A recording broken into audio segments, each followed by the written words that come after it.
చేయని తప్పుకు శిక్ష అనుభవించడం అంటే ఇదేనేమో.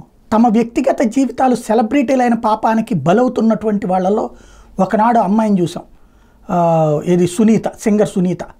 పాపం సునీత అని నేను అప్పుడే ప్రస్తావించాను. ఎందుకంటే అమ్మాయి వ్యక్తిగత జీవితంలో తను ఒక ఇబ్బంది పడింది, మ్యారేజ్ చేసుకుంది, వాళ్ళ కుటుంబ సభ్యులందరూ హ్యాపీ, అవతల వాళ్ళ కుటుంబ సభ్యులు హ్యాపీ, తన జీవితం తను బ్రతుకుతోంది. దాంట్లో మన జోక్యం ఎందుకు? ఆమె ఎట్లుండాలో మనం చెప్పడం ఎందుకు? రకరకాల హితబోధలు, దిక్కుమాలినటువంటి నేరేషన్స్. ఇప్పుడు సమంత పరిస్థితి, అమ్మాయి మంచి సినిమా కెరీర్లో ఉండగానే పెళ్లి చేసుకుంది, నాగ చైతన్య మంచి కెరీర్లో ఉండగానే పెళ్లి చేసుకున్నారు. ఆ తర్వాత కూడా కెరీర్ బాగానే ఉంది. వాళ్ళ ఇంట్లో ఏం ప్రాబ్లం వచ్చిందో మనకు తెలియదు. కొంత ప్రచారం జరిగింది ఏంటి, సమంతాని సినిమాలకు రిస్ట్రిక్ట్ చేయాలనుకున్నారు, అమలాలాగా ఇంటికి పరిమితం అవ్వాలని. అదే సందర్భంలో అమ్మాయి మాత్రం తన కెరీర్ గురించి ఆలోచించింది అన్నటువంటిది. దానికి అది వాళ్ళిద్దరికి సంబంధించిన వాళ్ళ కుటుంబ అంతర్గత వ్యవహారం.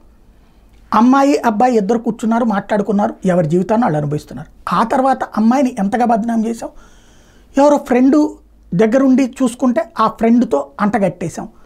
ఆ తర్వాతన అమ్మాయి ఎంత తీవ్రమైన అనారోగ్యం పాలయ్యి బయటకు వచ్చి ఇవాళ మళ్ళీ సినిమాలు తీస్తుంది, తన సంపాదన తను సంపాదించుకుంటోంది.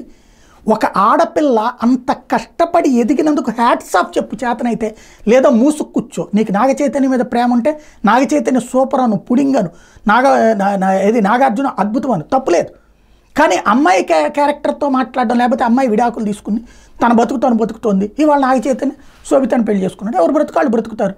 ఇప్పుడు సమంత హితబోధలు, ఈ జంట చూస్తుంటే అద్భుతం, ఆమెను చూస్తే అట్లుంటుంది, ఇట్లాంటిది ఇదివరకైతే ఎక్కడో చాటుగా మాట్లాడుకునేవాళ్ళు. ఇప్పుడు ఓపెన్గా సోషల్ మీడియా సాక్షిగా విమర్శించేవాళ్ళు, సమంతకి హితబోధలు చెప్పేటటువంటి వాళ్ళు, లేకపోతే సమంతని క్రిటిసైజ్ చేసేటటువంటి వాళ్ళు. నీ ఇంట్లో ఇట్లాంటి పరిస్థితి వస్తే ఎలా అన్నది ఆలోచించి ఒక్కసారి.